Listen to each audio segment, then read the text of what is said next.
Hi everyone. My name is Mary Teehan, Head of Research, IGBC, and I also lead ENACT. So I'm just going to take you through IGBC, just some of you may know us, some may not. Then I'll just, because of the research aspect, I'll just take you through ENACT, a specific project relevant to SMEs. And then I'm going to ask you to do one or two things, if you wouldn't mind at the end. You don't have to get up out of your seats, So firstly, IGBC and its mission. We want to accelerate sustainable change across the built environment, and we use we do that in a couple of ways, and we want everyone in the built environment and associated with it to live within our planetary boundaries. So we believe we work through collaboration. And that's partly why we're here today. We've worked with some of you in the audience. We advocate, we research, we do rating and certification for products and buildings, and we also do education, training and awareness. So that's the way we work. We have over 340 members at the moment and growing. Very reassuring to see some of CitA members overlapping. Further witness to collaboration. So just an idea, I was speaking to Favour about this earlier, that we try to address the built environment in a 360 kind of degree approach. We have, for example, the banks, AIB, who come to us and advise how they should give permissions for loans, for example, and that's all kind of, we're building on that a lot at the moment. People like Google, people who have portfolios, property portfolios. You might question why Google is interested. And then like architects, everyone from designers to product developers, supply chain, again, property portfolio people. So we do hope to build on that and to try and address all the aspects. One of our aspects of collaboration is, as Alan mentioned, Construct Innovate. So we are one of the industry partners, as you'll see at the bottom here, along with UCC and Trinity in Galway. Sorry.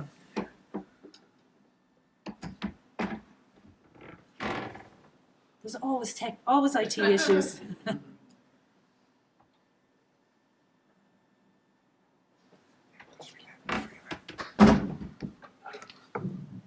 I should have checked. Can everyone hear me? Yes. Yeah. So with Construct Innovate, that just launched last year, and Enterprise Ireland funded. It's a research centre specific to the construction centre. Welcome development, long overdue. Again, on collaboration, we are one of the members of over 65 green building councils across the world. We work a lot. We have a European region network because, of course, the similarities with legislation, with climate even. But we do help some of the African countries they're at a development stage rather than fully established. So we try and help out our neighbours too. So when it comes to advocacy, Marion Jambe, again, some of you may be familiar with her. This came from research, the Building a Zero Carbon Ireland, from a Building Life project. It's a roadmap to get to net zero and all the actions we have to do across the built environment. So we've listed them out very simply here. You can commit to it on the IGBC website. What we are going into is phase 2, advocacy, getting this implemented and acted on. We have various ambassadors to push this, such as on a European level, Kieran Cuff, who was very involved in the European, the Energy Performance Building Directive and getting it across the line, the recast. So Ono Bryn just comes to mind as well. We have a range of ambassadors to help us with this. And we advocate on various things, like we do submissions as well on the planning regulations recently, Part B on the fire regulations, and currently we're doing Part D. So members are able to, we pick the brains of our members and we put a submission in. We rate and certify.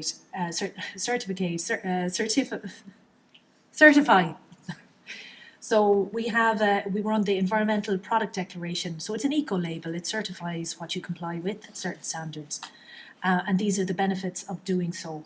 We're involved in the Wool Hub at the moment, so we're hoping to kind of bring that out, and as they develop products, building products, and there's a digital aspect to this as well to help with design and procurement, supply chain. Also, the Housing Performance Index. This is a certification for housing specifically, particularly new build. But as we go forward, we're hoping to work on existing buildings with this. And tools and training, and particularly for SMEs, this may be of interest, but I just picked out one example. It's a digital tool called OneClick, and it facilitates very easily life cycle analysis, carbon calculation. And again, you go onto the website and you'll be able to use this tool. And it's to help with from design to implementation, and it will work with not just design, but existing buildings also. We do, along with carbon, just to touch on circularity, we have a CMEX, under the project called CMEX, we have it's a construction waste material exchange platform. So specifically for the construction sector, again, it helps understand what is out there and what products you can work with. It kind of does what it says on the tin. I haven't mentioned it here. There's a lot more within IGBC. Go to the website. It's not very intuitive at the moment. We hope to have changed it next year, but there's plenty in there to play around with. So we also do training on, we have particular priorities this year and into next year: carbon, embodied and operational, circularity as well, and someone, Alan, you touched on that, net zero, training in LEED and BREEAM, levels, and biodiversity, energy efficiency. They're just some of the areas, and always sustainable communities. That's a constant. So if you go onto our webpage and see events, contact Linda at IGBC if you're interested. And now to research, and we've worked with some people in the audience as well on this: collaboration, collaboration, collaboration. And you'll just see the band across the bottom. These are areas that are of core importance to us.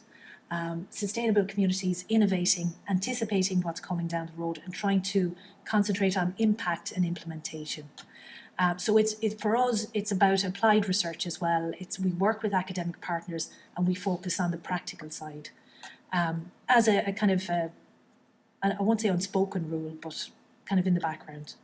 And just to give you a taste of what's out there at the moment, we just started Busy 2030. Of course, you'll all know skills is a problem. How do we actually do all these? We have great ideas, but how do we get the construction industry upskilled and build on capacity? So Busy is a roadmap to get there.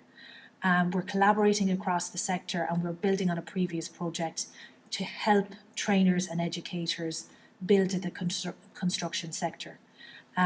We also have DASB. We run this with ATU, and this is where you go for sustainable skills. If you want to find what's out there, it's a kind of a just filtered tool almost. And everything concerning sustainability is there, located there. It's an ever evolving tool. So Busy will give us an idea of what we need to do, and hopefully then that will be implemented. And that's where we advocate. We advocate our projects and the implementation. Circularity, I just mentioned the Construction Materials Exchange Programme, but we're also doing another roadmap for circularity, and that it just started this year, and we hope to finish that 2024. Again, focus on implementation and getting people engaged. Indicate, this is an important project for us as we're working with the Department of Housing and other partners on the calculation of carbon and the standardisation of it, which is core for comparability.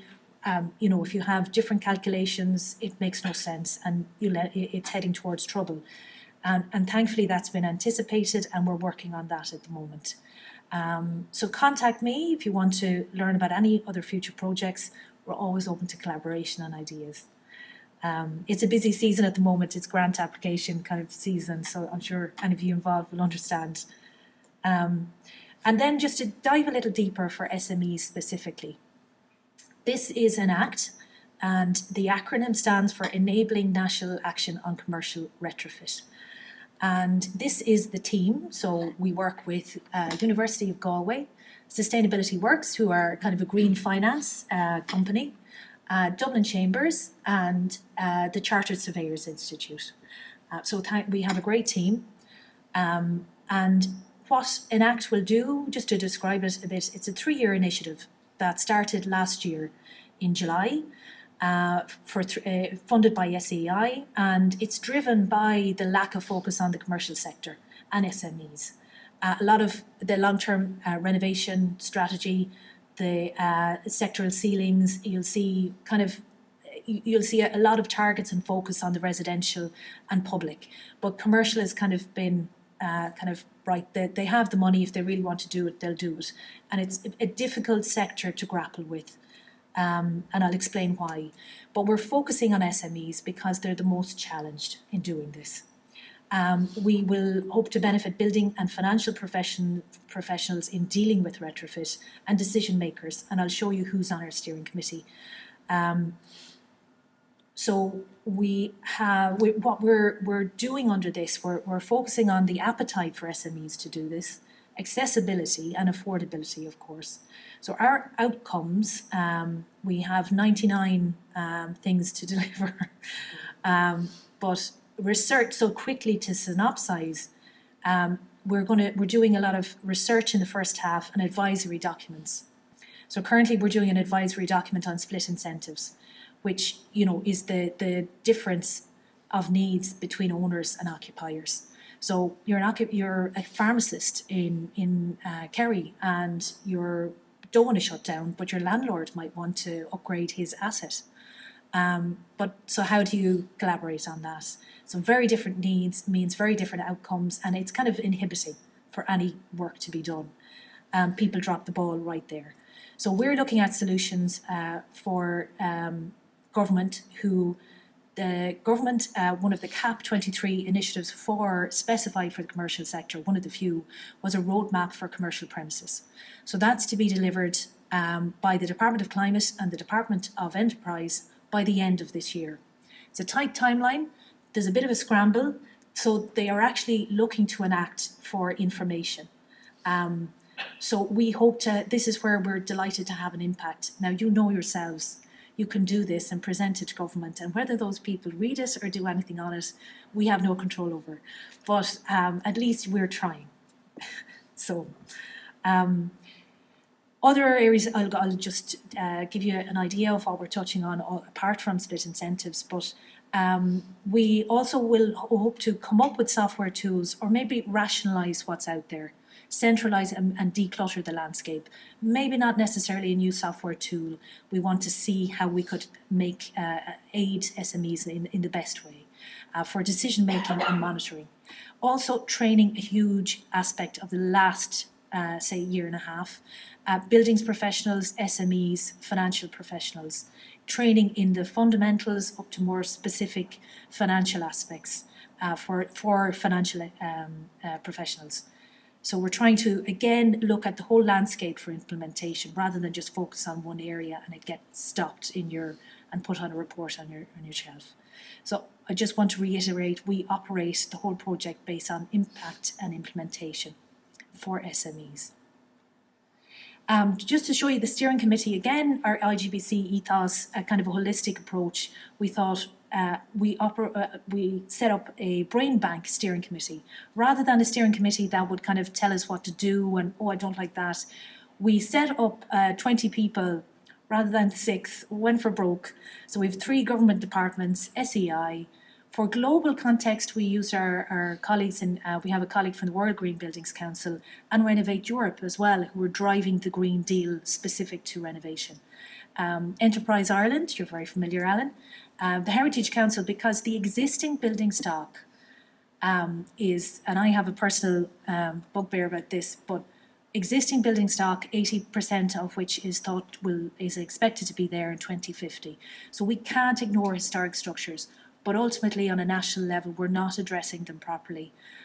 They have specific needs, like materials for renovation, that are not certified and not deemed appropriate yet for grants, for example. So you have an historic building structure, stone masonry, and needs a breathable insulation, but you won't get a grant for that. If you want to do up your house appropriately, it's not recognised for grants.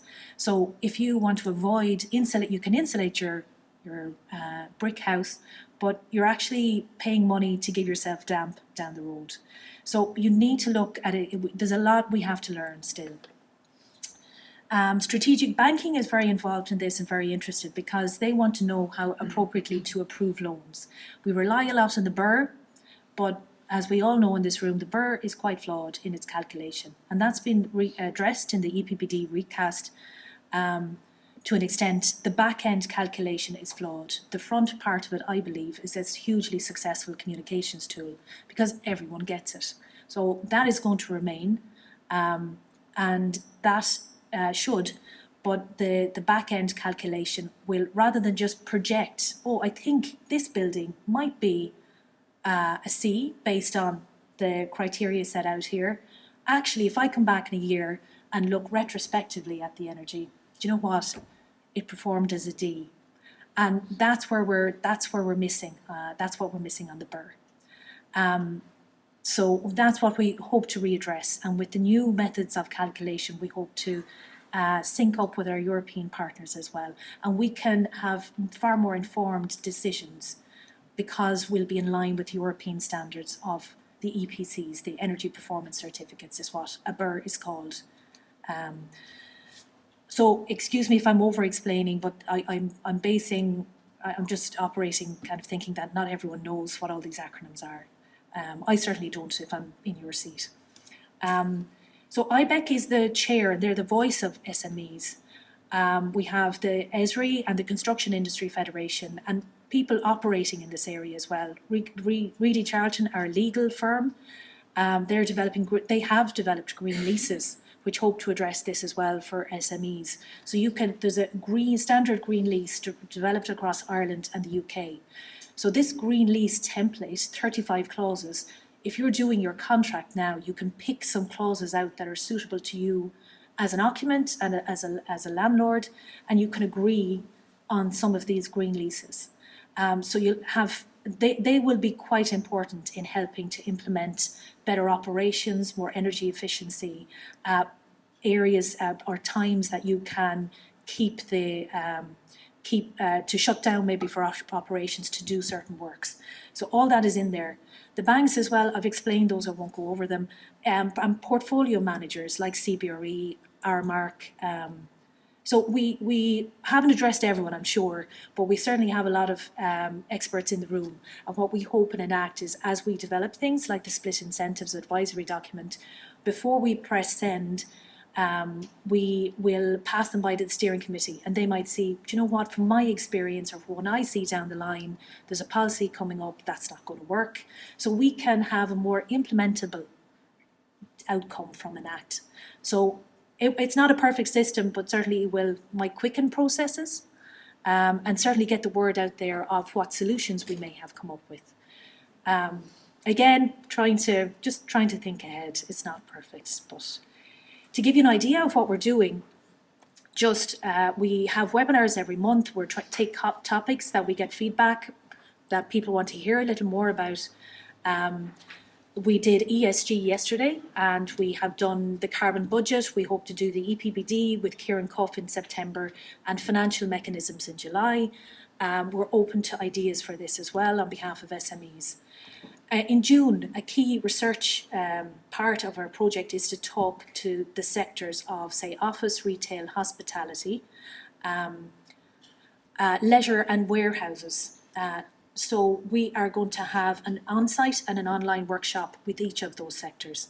So please spread the word on that, because it's very important we get to talk to those sectors, but they're very hard to reach because sometimes you're not locked into a network like IBEC, or if you're a pharmacist, you're part of that network, but people don't often have the time to even think of being a part of that. So we need people to attend the SME workshops, and I'm going to ask you to promote that, please. Split incentives, gone over. Exemplars of renovation. The chartered surveyors are looking for exemplars in each sector that have done well or haven't, but maybe there's a question or two, but generally exemplars, and looking at it financially and technically, and to try and give people examples of how to do it. Particularly hotels and retail, they're the heaviest on energy and fossil fuels, But how do they stop operations? How do they phase works even? How do they do all that? So we're hoping to put demonstrators out there. Financial mechanisms, this will be sustainability works, and they're going to advise on what's out there and what's not out there, and looking to globally, European-wise, how are people doing renovation? How are they funding it?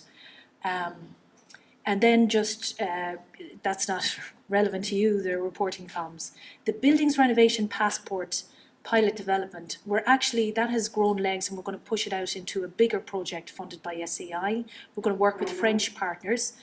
The Buildings Passport is going to have two things. You're going to have someone recommend how you get to net zero in a building. So it's a pathway to net zero. It's not the BER. It will incorporate recommendations made in the BER, but the BER is energy focused. The difference is the Buildings Renovation Passport is a pathway to net zero. And it will log, like where you've travelled, it will log what works you have done. And that will be of benefit to anyone in going for a loan to do these works. Banks will probably be the biggest body to make it advantageous, but it's not going to be obligatory, but it'll be advantageous, and then it probably will become obligatory in the next decade. Commercial sector, SMEs, it will be of most advantage there. We're going to do occupancy training, probably December now. We're going to look at the performance gap. So again, in this building, it's rated a C, but it actually operates lower than that. So the thinking is, if you educate everyone who works here, operates the building, give them basic training, we'll come back in 6 months' time, capture the energy knowledge and see, is it beneficial to train people in where they work? So we're going to work with Galway on that and roll out training to occupants. And then, as I say, there's academic work going on the commercial retrofit sector with Galway. So just quickly for SMEs, we have a national target in the long-term renovation strategy to get commercial up to B2 plus, a third of the commercial sector by 2030. That some would say it's not ambitious enough, but we have for the commercial sector a non-domestic sectoral ceiling of 45% reductions, residential only 40, and that's probably because of the amount of work that has been done in the residential sector already. But the thinking on a European level, and indeed UCD recently commented on this, we're at about 0.2% of deep retrofits in the commercial sector in the EU. We have to increase this by a factor of 15, and UCD actually suggested a factor of 20 by 2030. That's concerning. So what do SMEs look like at the moment? Well, an old figure is 109,000 commercial premises. That's grown. So some of the data we're working with is surprisingly bad and old and outdated. So that's a challenge. So we can indicate what is out there, but I can't say even in a more better estimated figure that the amount of commercial premises. And I say that because it's an indicator of bad data. There are sectoral nuances. You can imagine retail, heavy energy use. Interestingly, we found generally from an IBEC poll, 83% of SMEs lease or rent. So you're targeting a small percentage of owners who could have a huge impact. So of SMEs, 92%, the main majority there are 10 employees or less. Then between 10 to 50 are small. And then onwards to 250 employees or less are the medium SMEs. I was quite shocked by that figure when I first found out, but it explains a lot. So you have a huge amount of business in Ireland that has 10 employees or less. Where are you going to get the time? Where are you going to get the money? You get out of the pharmacy at the end of the day. Do you want to think about retrofit? Certainly not. So there's a lack of a building stock management overarching approach in Ireland. We're finding that a challenge as we go forward. There's 62% of commercial premises, when analysing the non-domestic bird database for SEI, are not the non-domestic bird database, but we found from surveys 62% of commercial premises don't have a bird. That's concerning. And the non-domestic bird database has flaws in duplication of entry. And if you, in 2009, did a bird and you did works in between, Nobody knows whether that BER was updated. It's a bit flawed, but it's a good guide. I'm just going to fast forward a bit to show you some of the behaviours. So as you can see, what are the drivers? Energy, compliance. I'll do it if I have to. And then just to show that an ESRI 2023 paper analysed from a slightly different side of things, but the digital twin challenge of, digital and green transition challenge, that there is a positive attitude out there across, you can see in figure 8, there's a positive attitude to climate action response. But you'll see very quickly who does anything. It's those who have resources, have a sustainability officer or a unit. It's those people doing it. So 92% of those 10 employees or less businesses, we need to help them. But we did 2 focus groups, and maybe you just read through there and have a think if anything jumps out to you, and we can answer questions later. But they're very different attitudes between the owners and the tenants. Mainly the owners anticipate they'll have to, the tenants don't realise they'll have to, but they probably want to and should, but it's priority number 2 in a business perspective. That was a very interesting focus group, the 2 we did. And we've structured the project like this, four parts of the journey: awareness, decision. Renovation has the least problems, and monitoring, post-monitoring. But most hazards here at awareness, information stage. It's a Pandora's box. Where do you get information even? Do you want to even, most people don't even want to start, because if they do insulation, they've heard stories about them doing the roofs. Pandora's box. Fear is a huge factor. And then the more resources you have in-house, the more internal people fighting for your agenda, the more you listen, the more you'll do it, and the more resources you have. So finally, not to impinge on anyone's time, we are doing those SME roundtables. Please encourage people to come along, because the more we understand SME's perspective and their sectoral needs, the more we can do, the better solutions we can come up with. So please register, please circulate. It's on the IGPC website. We're circulating on social media. Please repost. And that's it from me. I'm happy to answer any questions. Thank you very much.